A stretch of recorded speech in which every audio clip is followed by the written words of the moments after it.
Welcome to our new Spaces series called Reactive Markets. I'm Francis, Head of Marketing at Reactive Network. So the idea for this Spaces is we have a series of discussions with experienced investors and traders on what they're seeing in the market. Although this conversation is obviously going to be a discussion about trends and ideas, obviously nothing is financial advice. We'll be kicking off this series with long-term reactive PARSIQ supporter and OG Wayne from Axia8. Whenever I've spoken to Wayne in the past, I've always been struck by how he views the market several steps ahead of everyone else. So I think this is going to be a great conversation for our community. And Wayne, it's a pleasure to have you here. Thank you, Francis. Nice to be here. And hi, everyone. Great to have you. Yeah. So Wayne, I think probably let's start with a brief origin story about yourself and maybe the formation of Axia8 Capital. So what was your background prior to crypto and how did you get into working in this industry? Thank you for the question. Let me do an intro of myself. My name is Wayne Lin, originally born and raised in Taiwan. I spent a decade in education in US, another over 10 years in mainland China. I have background in traditional financial banking. So I was working in commercial banks for corporate loans, and then I changed to internet companies for internet crowdfunding, and then I was the product manager for payment gateway. That's when I was working on payment gateway for Brazilian market and got to know about Bitcoin. Found it to be really fascinating. However, I entered crypto full time at the end at the end of 2017, like many of the people, right? So went through the ups and downs. It was early stage industry. It still is early today. So got to go through a lot of mistakes. Learn from everything by doing. And since 2020, I started the Axia8 Ventures. Axia is value, means value in Greek language. Eight, it just means lucky in Chinese, and it's a sideway infinity sign. So, starting with Axia8, we incubated some projects. I personally have invested into over 100 project in our portfolio with ticket sizes ranging from as little as 50K to over $1 million in the primary markets. So some of the more popular project that we did from last cycle to this cycle, including PARSIQ, which is now Reactive Network, including SOLV protocol, which is for Bitcoin asset management, including the first project on LFG launchpad of Jupiter, Zeus Network, also dBridge, Burger Swap. There's a bunch. And Injective Protocol, I was the early advisor and incubator of it back in 2020. So for the past 5 years, I've been doing it full time in crypto. So I'll wrap up right here. Thank you. Yeah, no, great answer. Yeah, it'd be really interesting to hear what your personal sort of inflection point was. What did you see the potential of crypto in 2017? What drew you in? So I was working on payment, right? And you have no idea. I was product manager for dealing with the Brazilian, banks, payment methods. And it would take 2 weeks for somebody to reply to my email from the bank. All right.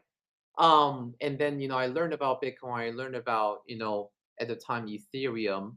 I got to know a lot of people, and to be honest, like I'm the same as every one of you here, that I thought crypto was cool and was able to make some quick money. And there were a lot of ICOs, there were a lot of fundraising, like anyone, like I just joined the trend right back then. But mainly, I think it was something that simply because it was something that was unique, unlike any other industries or products and services that I have been in touch, right? So, there was a few projects that were able to raise 1 billion, Chinese yuan, or which is like 140 million US dollar or something, in one day over the internet on WeChat Messenger, right? So that these were, these things that struck me, as well, this is cool. I got to learn more about this. So that's my honest answer. Yeah, I think that that resonates. So you had quite kind of this short-term view of like there was tokens pumping and there was an opportunity in the short term, but then it was underpinned by this sort of deeper, longer term thesis that this was going to be sort of foundational technology for money transfer.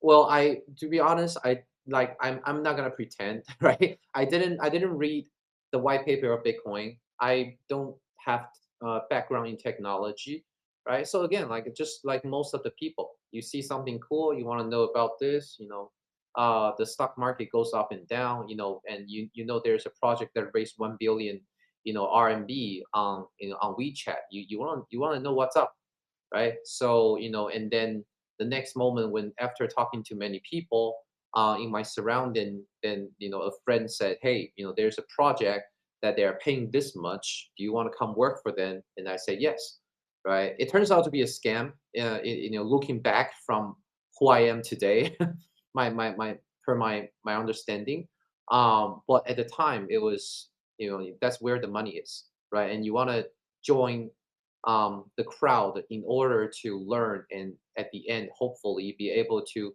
judge and distinguish what's real and what's not. Yeah, got it. Great. So you what year did you set up Axia8 and what was that journey? It was 2020. So I didn't say, hey, I'm gonna start a VC, and I'm gonna be a founder, I'm gonna raise some capital. So first of all, Axia8 Venture, that was 2020 in October. um, and I mean, I didn't grow up dreaming becoming a founder of VC or whatever. And Axia8 Ventures, we're self-funded. And unlike, I wouldn't say we're a VC because of the way that we engage projects and the way that we work. We're more like a venture studio family office, right? So we're proprietary capital, and we spend more time on less number of projects. And we started doing that previous cycle, not this cycle. Um, so at the first, I was incubating the first project, Injective Protocol, and it took me about 8 months until the Binance IEO back then, which at the time, project going on Binance were opening at a very low market cap, right, or a FDV. So Injective went on Binance at $18 million FDV, and then it went up to, I think, as high as $22, which translates to $2.2 billion, which is over 100x. So that was a good time, and I was lucky, right, to be part of that project's early stage. And I took the everything I learned from the incubation of Injective and then just worked on future projects since then. And then we built on Ethereum, we built on Binance Smart Chain, we built on Solana at the end. And there were projects that we invested, including infrastructure, DeFi, GameFi. Right. So we did well on these verticals in terms of the return on investments. Yeah, understood. So when you started Axia8 Ventures, did you have you know a thesis of the market and what you wanted to invest in, or is this something that you've learned along the way? Something you learn on your way, right?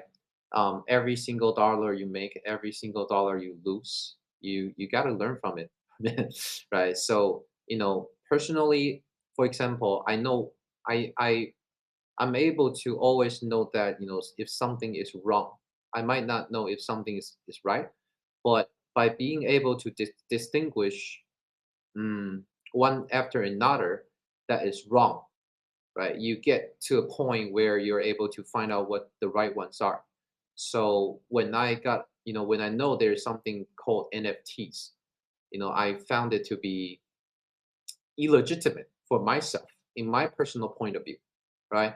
And then there was metaverse, right? And then there was some things like inscription, meme coin, like for me, these are just speculation. This is moving money from other people's pocket to yours.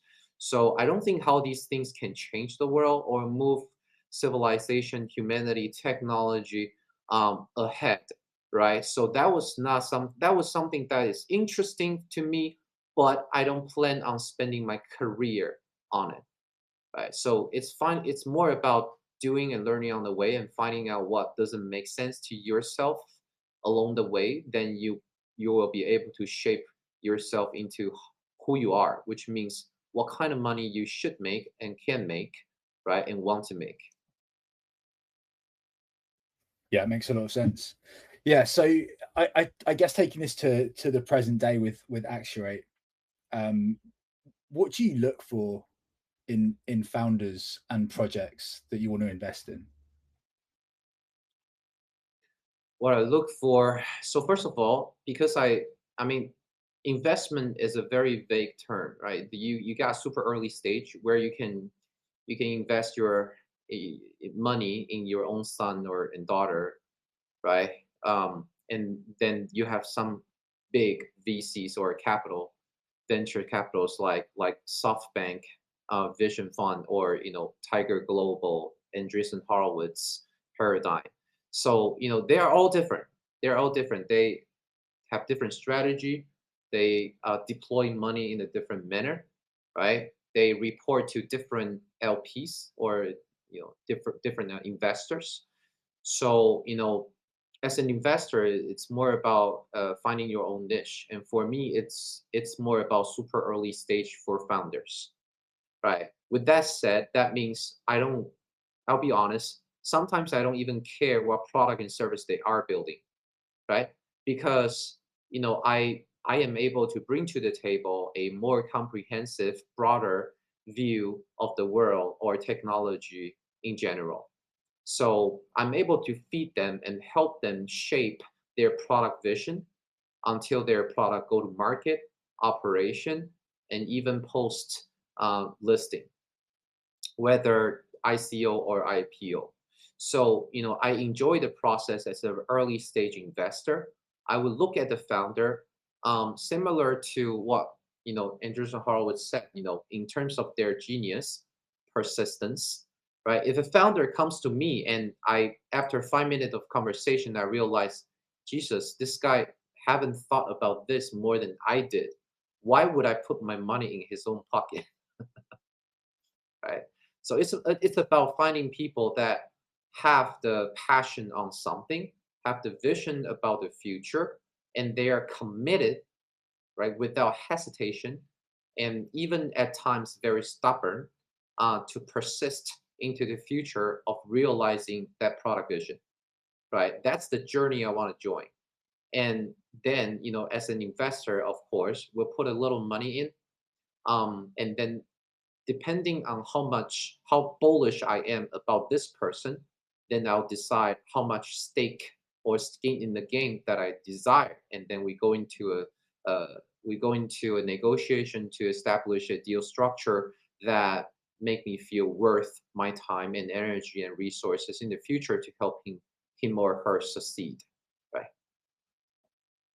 Yeah, that makes a lot of sense. So are you investing in liquid markets as well, or do you solely focus on the private market? Not really in liquid market. As I said, I did a lot of trading. I did leverage, like many people did too. I find gambling to be fun as well, addictive as well, and I lost money. Right. So at the end I realized that's where I lose money. So I go back to focusing on where I make money, right? Where I make profit. So I focus on private investment, not much as liquid market trading per se. Yeah, understood. Yeah, so given that you guys set up in around 2020, I believe you got involved with PARSIQ around that time. Is that correct? Yes, toward the end of 2020, as I remember. Yes, right. So it would be great to understand a little bit about that relationship, right? What, like, the potential that you saw in the technology, and how maybe that's kind of evolved in the time between now and then. Yep. So I have my own thesis about what blockchain and cryptocurrency is, right? I mean, look, these technology are not meant for meme coin trading only. All right. Blockchain deals with data ownership, right? It's all about the ledgers in a distributed multi-party computing manner. It deals with data, right? It's about compute. So the cool thing about blockchain is it's about data and compute, which it's the same thing about AI, if you think about it. It's a new technological methodology or meta, right? That we can integrate into everything or most of the things that we see today in real world, quote unquote, right? So, I was looking at PARSIQ as a data analytics, right? And how it deals with data. And I was talking to Tom, and I learned about the country Estonia.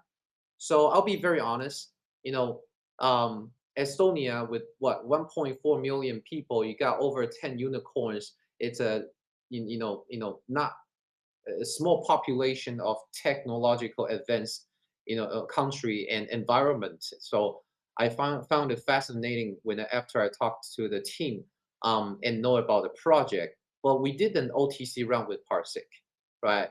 And the graph, which is a GRT of its token symbol, was taking off. So that's when we got to know PARSIQ and investing into PARSIQ until today.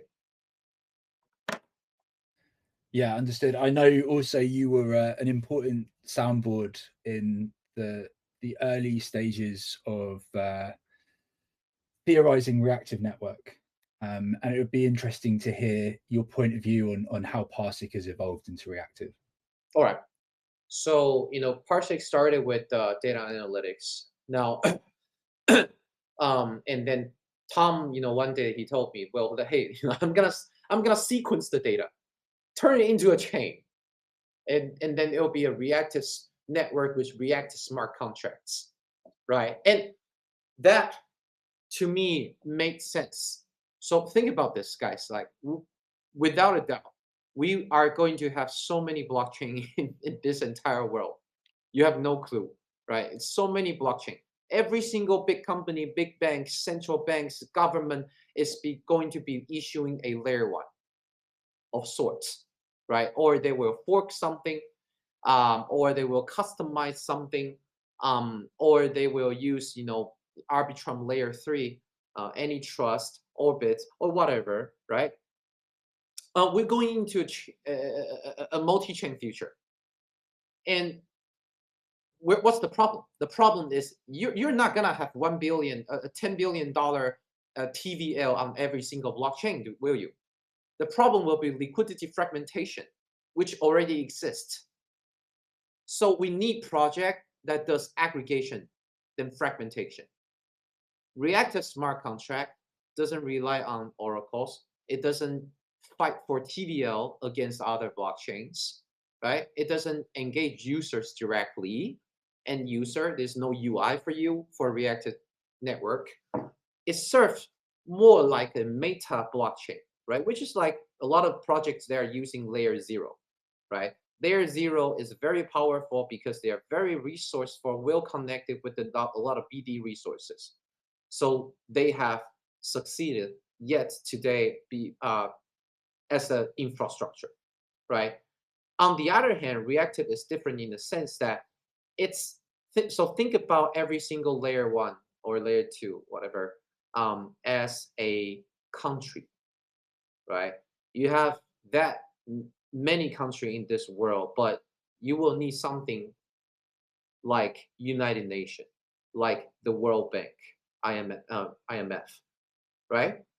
And to me, reactive network is kind of like the United Nations in a sense, right? It will using its reactive smart contract to communicate multi-chain with smart contract that can react to multi-chain uh, data and compute.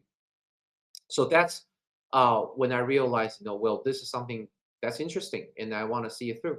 Simple as that. Very good. Yeah, I mean, obviously, it's great to have supporters like you around the project because you bring an expertise from, as you mentioned, the project is based in Estonia, and you bring a perspective from the east of the world into that equation as well. So it would be great to hear your thoughts on that, right? I think the majority of the reactive community, particularly in the Telegram channel and Discords, tend to hail from Europe and maybe North America. Um, I'd love to hear your perspective on the changes that you've seen in crypto in the Asian market, and maybe particularly with a focus on this cycle, right? Because we hear a lot about the Genius Act coming out of America. It would be great to hear like your view on the grounds, the equivalents that are coming out of China and Asia. Okay.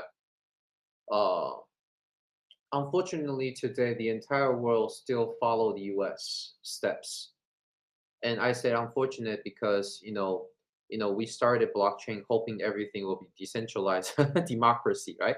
Democratized, but and that's the as humans we will forever chase the ideals, but we will never get there. That's what it means in life. And after Trump launched the coin and the entire US start taking a, I would say, quote unquote, political agenda, right? On everything, then the rest of the world follows. You have UK, Europe, right? And then you have Singapore. Some of the leading, regulators, they will follow the steps of the US. So after the move from the US, the entire APAC has moved as well. So you'll see a lot of movement for example, in Korea, where they have the government working with 10 banks issuing stable coin in Korean won, right? And then you also have, of course, this comes with a lot of regulatory and compliance regime, and for exchanges, for brokers, for the entire spectrum. And then you have everyone who cannot do crypto that they will do it in either Singapore or Hong Kong.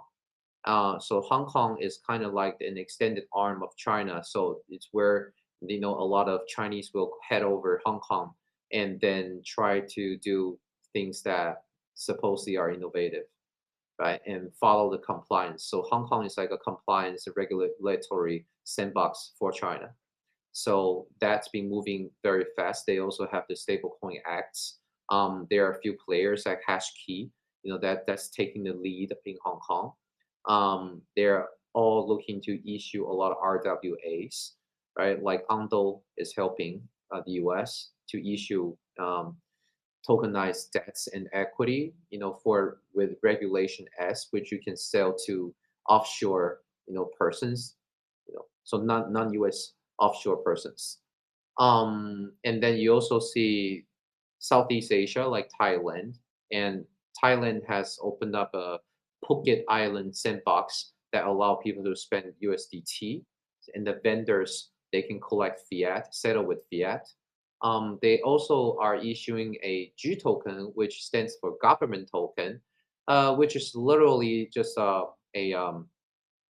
government bond, right? It's a tokenized, traded government bond that helps everyone to save money. That's what they want to do. And then also Vietnam and other countries. So yeah, there's a momentum, and there's always one following each other. Um, it will the next 2 to 3 years. It will continue to happen, in my opinion, whether stablecoin, RWA, fintech, regulatory wise, or token treasury for companies. Understood. Yeah.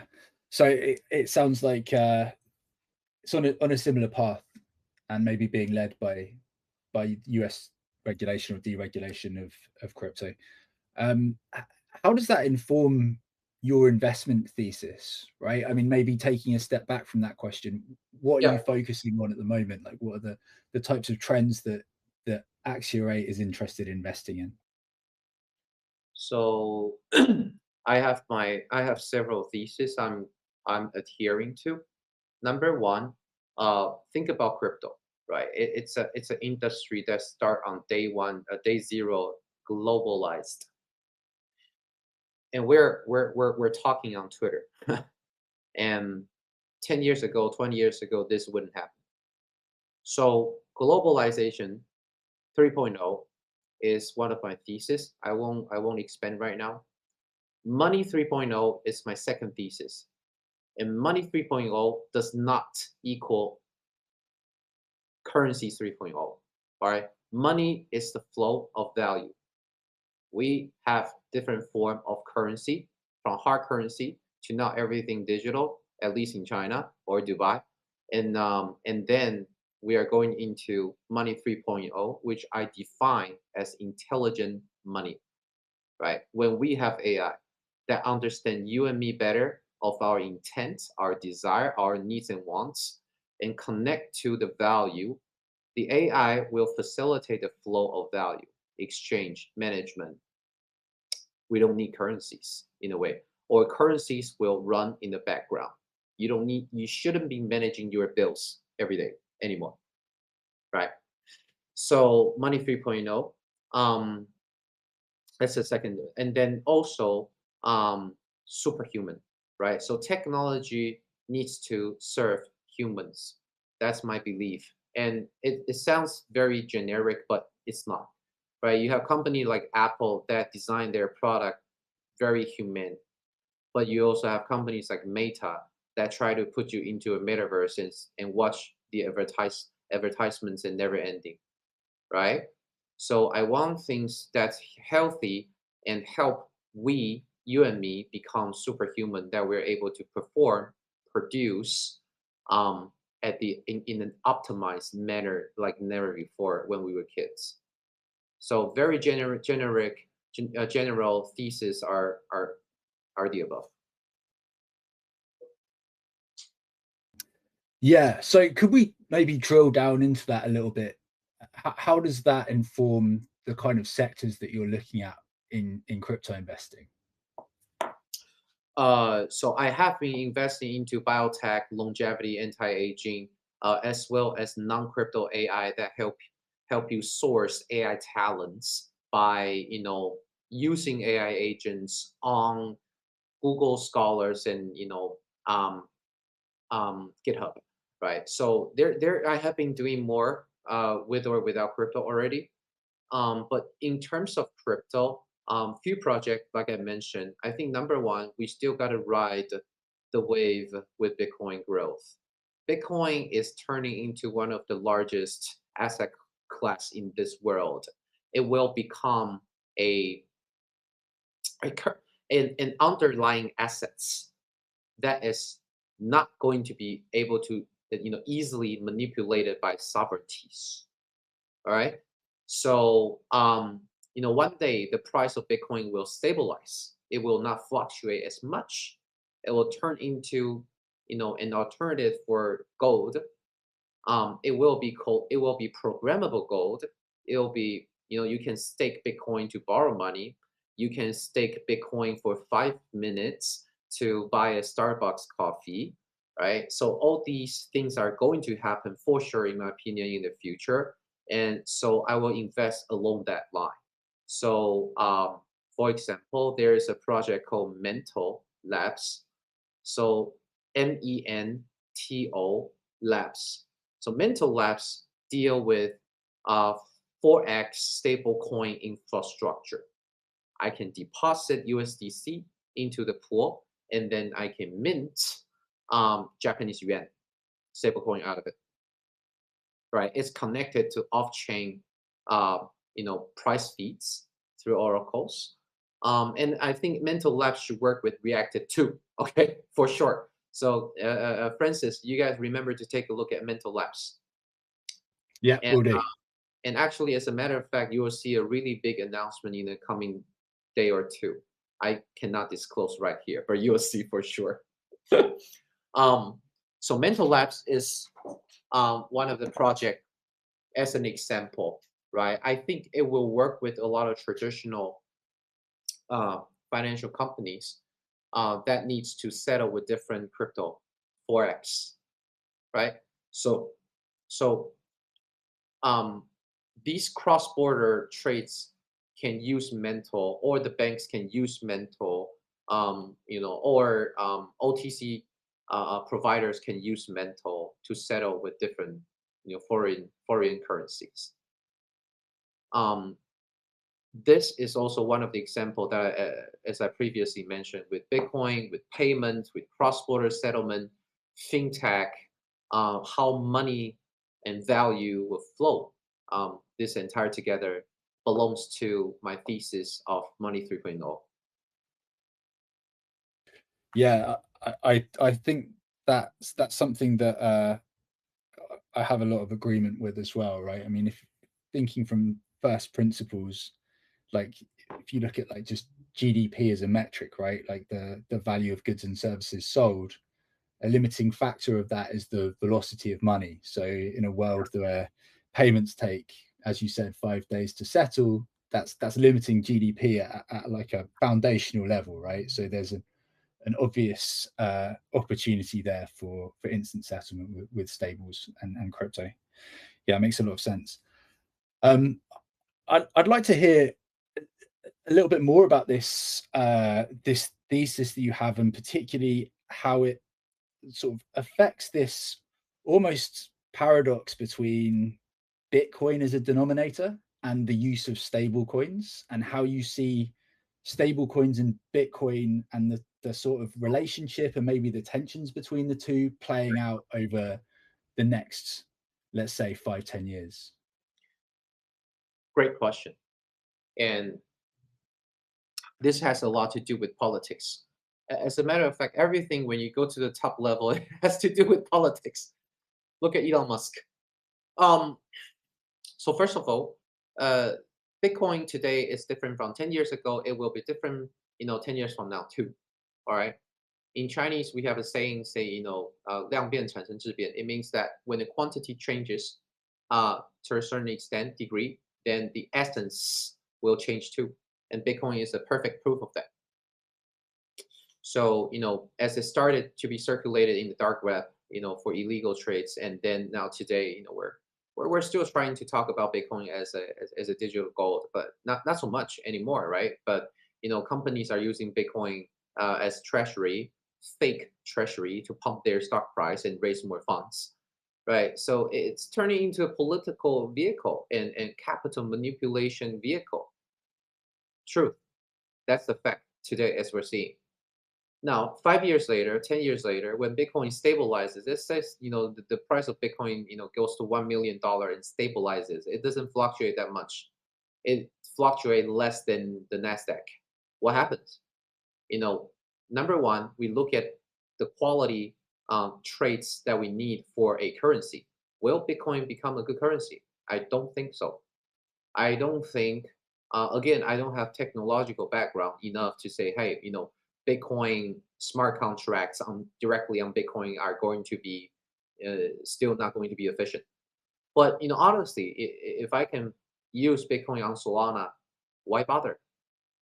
Why bother, right? So look, we will have Bitcoin, we will have RWA, gold, silver, diamond, real estate, and stocks. We will also have more liquidity, transaction value coming from TradFi onto the blockchains. Bitcoin, in my opinion, due to its lack of programmability today, in the near future, it will be better as a underlying asset of the world. So I'm hoping, right, 10 years from now, companies and sovereignty funds and countries will be building treasuries around Bitcoin instead of US Treasury T-bills. Think about this. Like, if you're running a country like Japan, are you happy to be kidnapped and forced to buy a lot of debts from the US? You are not happy, of course. However, that's the reality today. So you're forced to do so. The same applies for most other countries, sovereign funds, as well as Tether. Tether holds like what, $100 billion worth of T-bills. Do you think that's their intention, their hope? Then we are making the entire world, a debtor to the US, right? We're all lending money to the US. Funny, right? So obviously that's not ideal. And like I said, us as humanity will forever work toward the ideals. So I think Bitcoin is a better substitute than T-bills when Bitcoin can provide the yields. Where does the yield come from? Maybe on Solana. So as I mentioned, there's a project of portfolio of ours called Zeus Protocol. It's a lock and mint native Bitcoin on Solana with ZBTC. And then the next is that you can stake Solana or stake Zeus token to earn Bitcoins, right? So Bitcoin is a value anchor, underlying asset or denominator, as you mentioned. I think that's how I see it, at least for today. I don't know about 10 years later because I don't No, have the tech background. yeah, it's a good answer. Very good answer. Interesting. Yeah. I think as you hinted at institutional participation, I'd like to ask you something which I've heard different perspectives on. I'd really like to hear your take. Right, so you have institutional participation in ETFs, I guess, for the first time in the last 12 to 18 months.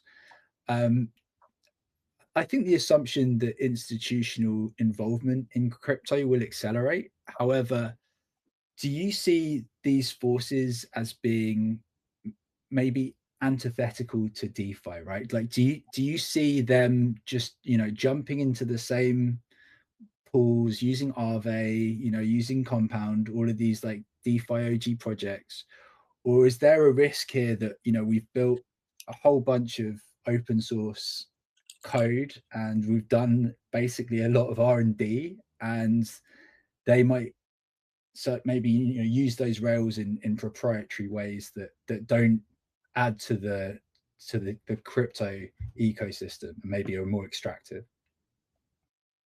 So you're talking about whether institutional participation will make it more centralized or extract value, or Yeah, whether you see them creating a parallel system using crypto rails, or do you see like the crypto ecosystem that's been built to this point being utilized by institutions?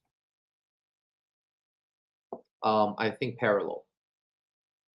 And think about this, like, okay, again, Bitcoin as a proof. All right. The US and most other country that's developed, including China, attempted multiple times to kill Bitcoin, right? Over the past 10 years, multiple times. You had China, they 3 departments of China made an announcement which caused Bitcoin to drop 70% right away. And then 5 department, 7 department, 10 department, which hardly caused any volatility. So when you have something, what doesn't kill you makes you stronger, like Bitcoin. Similarly, we see all the institutions coming in, right? What they are coming in because it served their political capital purposes right now at this moment. So they will do it today. What they don't understand is it will be, again, like Bitcoin. We will see so much different diverse stablecoin RWA. It will be a parallel on-chain economy that is out of control. It will get out of control for sure. All right. Let's say Uniswap, Aave, and all these protocols turn compliant and regulated. It then again high friction. Everybody try to take a piece, cut out of you. Every single banks, players, they are taking a piece out of it. Then the friction goes up, the cost goes up. What happens? Another Uniswap launches, another Aave launches next day, and got popular. So it doesn't matter how hard they will regulate. it is already a paradigm shift proven by Bitcoin. It will happen to all the rest in the future. Yeah, got it.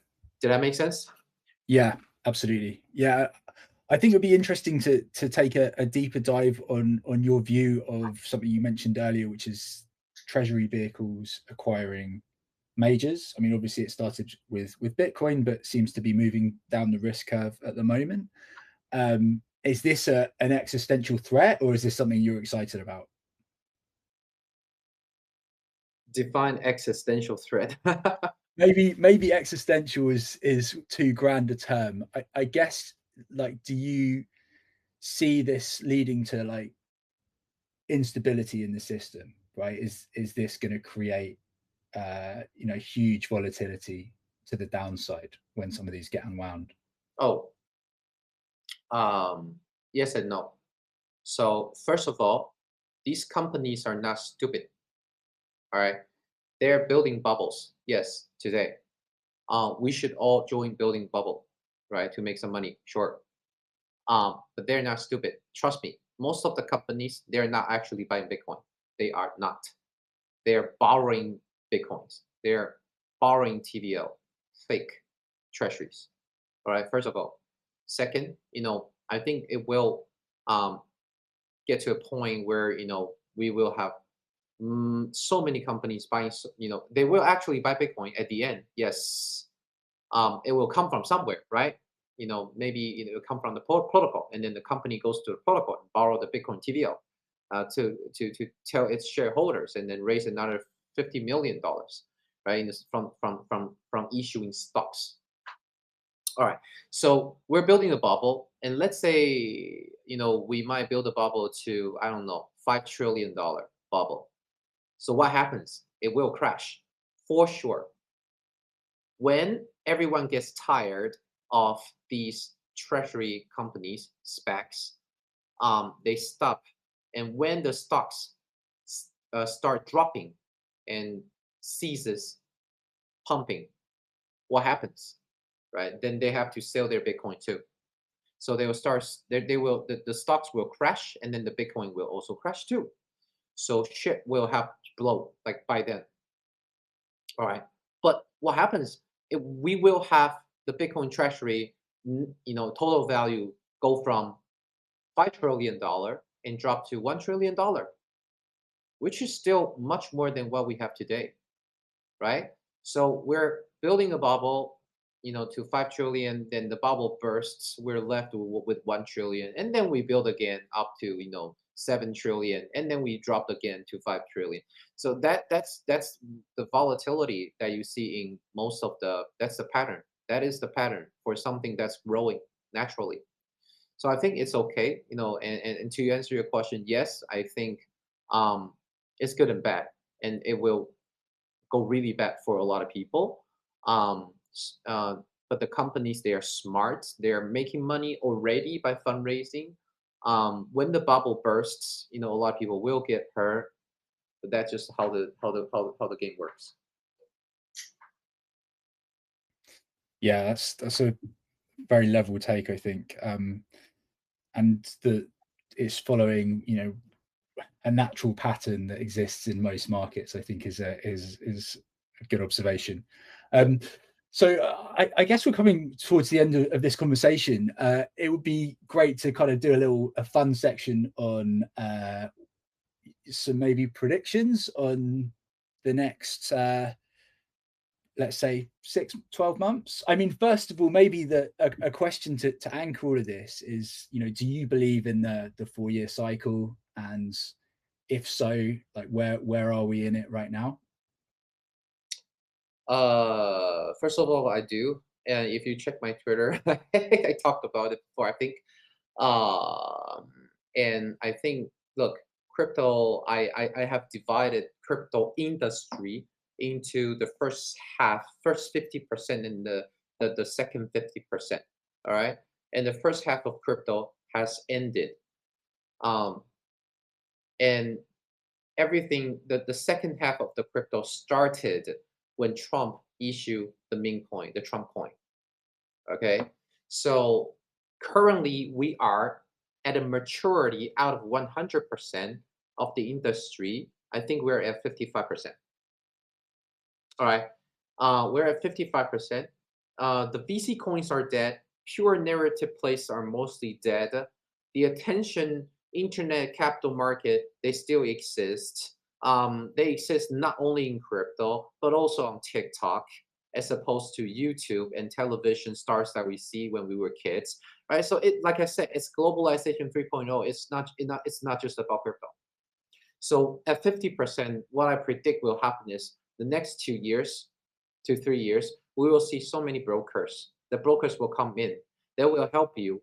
They will help you issue real estate RWA. They will help you raise 50 million and they will take 5 million out of it, right? And a lot of brokers will continue to come in. It will be subprime mortgage, but in crypto all over again, building bubbles, building around risks, building around yields, yield bearing stable coin. And then you stake another layer on top of it, right?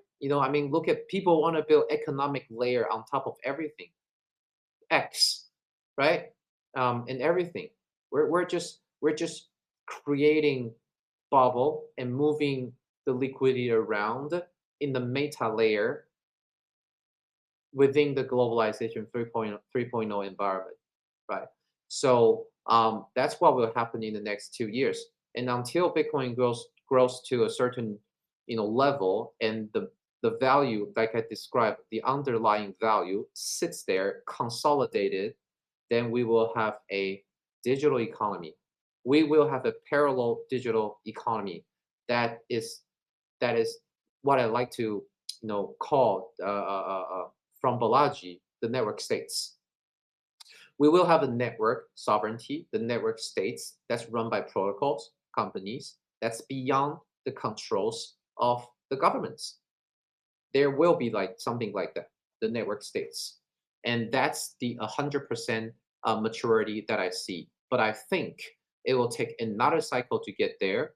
And this particular cycle will last for 3 to 4 years because we have traditional capital institution, everything coming in. They come in a careful, meticulous manner, step at a time, one act compliance at a time, right? So that's what will drag it longer. It will not happen like the first half of crypto when GameFi starts, half a year later, metaverse kicks off, and then half a year later, FTX and Solana and everything dies, right? It will not happen like that because they're smarter, more careful, more regulated people than who we are as crypto native.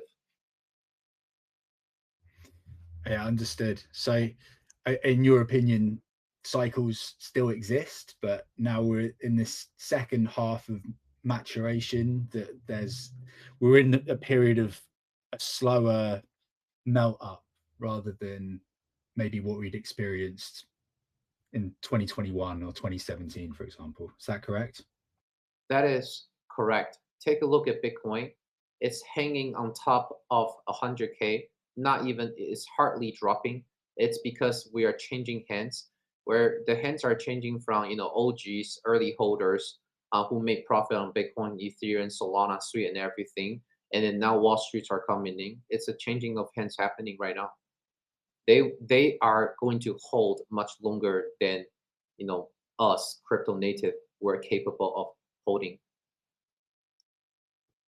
Right. Yeah, and I guess also to maybe add to your point as well, it feels like for maybe the first time in Bitcoin's history, the miners aren't controlling price, which would indicate maybe a different cycle structure to what previously we've experienced. Yes, and then the Wall Street, and then subprime mortgage, Lehman Brothers, shit blows, all over happen again. So yes, cycle pattern ratios exist within crypto, TradFi, 3,000 years ago. It's just how the world works, operates, right? And it will continue to fluctuate, but the essence has changed. Bitcoin has changed, and it has proven something to be a paradigm shift, as I mentioned. So I would say never rely on the first half of the industry, but really be logical, um, reason your own way into the future for the second half of crypto. There's a lot of opportunity. Yeah, so maybe participants should be looking at the credit cycle maybe more closely than they should like the 4-year halving from here on out. Oh yeah, like when forex commodity, precious metals, when everything goes on the blockchain into the digital economy, you have onshore and offshore stablecoin, compliant and non-compliant stablecoin. You have U.S. dollar and only 4% of euro stablecoin. The digital economy will be big. All right, and we're so early. We're just building the bubble. We'll build a bubble. The bubble will burst, and then a lot of people go to jail. You got 20 more SBF coming. People on Wall Street. So you just enjoy the ride, but focus on what you can do and what you can be part of. Yeah, for sure. Stay safe and survive because things are going in the right direction. Yeah, do something, Um, do something real and sustainable. yeah. Makes sense. So maybe final question, and feel free if you don't want to answer it specifically, but like what what would be your estimation for the price of Bitcoin, ETH, Solana in a year's time? I cannot predict. No. Fair enough. Any sort of directional trends that you think will accelerate? Oh yeah, I non-financial advice. Um, I think we're not even at the real bull pump yet. So personally, I mean, I don't look to liquidate all my position anytime soon. I'm just gonna wait for the bubble to build up. And I know these people who are from Wall Street and more, in every country, Korea, Japan, Singapore, they're all much richer than crypto natives, right? We're potatoes to them. So I'll wait for their money and them to come in and wait for the bubble to build up until I liquidate. We're still quite far from that. So I think if you have to say a direction, at least for another 18 months, I don't see the reason to exit the market in terms of tokens. Well, there you go. Good bullish sentiment to end on. Wayne, it's been a brilliant conversation. To our audience, go follow Wayne and Axia8 Ventures on Twitter. Both of them are tagged in the announcement for this spaces. And yeah, Wayne, it's been a pleasure. Really great having you as a supporter of Reactive Network, and it's always really insightful, shooting the shit with you on markets and the direction of this industry. So thanks very much for making the time for us today. Thank you, Francis, and thank you, Reactive and the crowds. Hopefully we'll get much more crowds next time. But let's continue doing it. Great job. Yeah. I mean, I think we'll get a lot of late listeners as it's midday here in Europe, and the Americans are going to start waking up. So I'm sure there'll be a lot of people catching up on the recording. But God. any last plugs you want to make, Wayne? Um, I wish people who chose to hang out in crypto more, and I talk to the bros, like guys, like I talked to Tom, uh, for the past years, and we were like not only me, but he was also struggling. Like what exactly are we doing in crypto? Who are we building for? What value are we building for, right? And finally, guys, like we have a real things to do, and we are going mainstream. Like but I mean, like we used to farm DeFi, which I personally farmed 400,000% APY, last cycle, and now we're going legitimate. So finally, things are getting clear. There are legitimate, compliant, regulated things to do. So don't give up. It's not all about trading and speculation. Find something that you can build and do. be clear about who your customers are and persist, right? And I'm hoping all the project from my portfolio that the wonderful founders that never gave up until today, that they don't rely on the past. They don't have, PTSD from first half of crypto, but seize the opportunity for the second half. I genuinely hope for that. Great, good stuff. Well, thank you very much again, Wayne, and yeah, look forward to catching you guys on the next episode of this Spaces. Please, obviously, drop some feedback in the Telegram channels. Go follow Wayne, and stay safe out there. All right. Thank you guys. Have a good day.